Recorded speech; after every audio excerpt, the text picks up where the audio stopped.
Hi, it's me again with laser tips and tricks, and I just made a Corel Draw tips and tricks on how to make these poker chips. They've all got hairlines just on the outside to cut out for the wood. And what's going to happen if you wanted to do the same symbol on both sides, or put like poker night at Ted's house or something, or somebody's logo or something. If this is the way I would do it. Of course, you'd maybe run more at a time, but if you would put your board in your top red corner, so my brown is representing my wood, and then put down painter's tape in a couple of corners. One, to keep the wood from moving when you flip these over, but two, I do it more like a reminder that when I'm done with that run, I've still got to flip them over.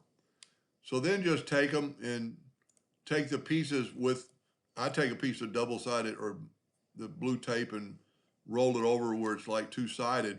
And I'm going to pull out these chips. And what we have here is perfect size holes to put these chips in backwards. So I can't really flip this thing over because it would be blank. But we could kind of imitate that. Let me do this. This is the way it was going to look if we take the Smart Fill tool and fill that in. That's what the wood's going to look like on the other side. And then just drop it in those holes. Be a lot easier than doing it with the mouse.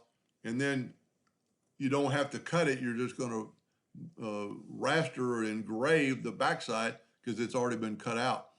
This way your placement is perfect. A round item doesn't really matter because you can spin it around anyway, but some things that are, got weird shapes that you could flip, I've made a couple of videos on that. But think about it the next time you need to write on the same, cut the hole out.